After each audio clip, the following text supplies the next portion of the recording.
এখন মালবাহী ট্রাক আর এখন যাত্রীবাহী বাস আমার স্কুলের ছাত্র গড়ি থাকা অবস্থা রেলগেটখন খোলাই থৈছি সেই কারণে স্কুলের ছাত্রবিলাক আর আমার এই স্কুলের প্রধান শিক্ষক তেওঁলোকে যাব পৰা অৱস্থা নাছিল গেটৰ সন্মুখত খাৰা হৈ থকা অৱস্থাত যাত্ৰীবাহী মালবাহী ট্ৰাক আৰু বাছখনে এই 4জন মানুহক মহত লৈ ইতিমধ্যে এজন ডেড হৈছে আৰু 4জন মানুহ সংকটজনক অৱস্থাত আছে।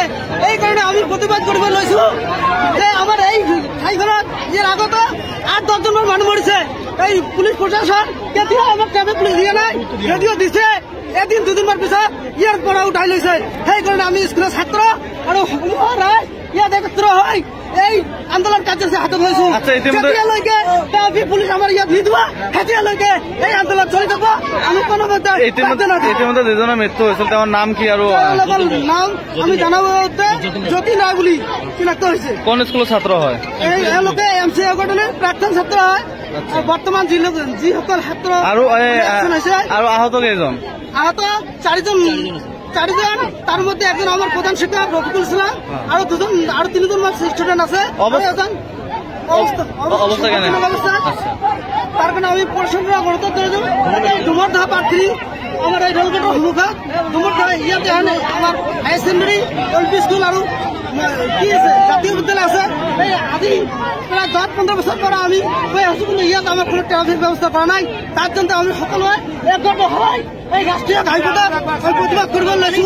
যেতিয়ালৈকে আমাৰ ইয়াত ট্ৰাফিক পুলিচ নিদিব তেতিয়ালৈকে আমি ক্ষান্ত নাথাকো আৰু যদি নাযায় ইয়াৰ কাৰণে আমি বৃহত্তৰ চেষ্টা কৰিম। গৌৰীপুৰৰ কোনখিনি ঠাইত এক্সিডেণ্ট হ'ল? গৌৰীপুৰ এৰিয়া ডুমৰদহ বুলি কয়, বালাজন 8-5 বালাজন।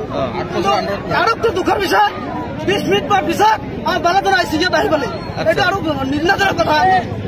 বালাজনটা আহিছে মাত্ৰ 3 মিনিট সময় লাগে। কোন স্কুলৰ ছাত্ৰ এইটো? এইটো মহেশ চন্দ্ৰ একাডেমী ডুমৰদহ হাইস্কুল।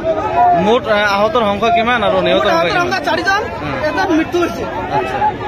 নিহত এজন। ছাত্ৰ কেইজন? ছাত্ৰ ছাত্ৰীৰ সংখ্যা কিমান?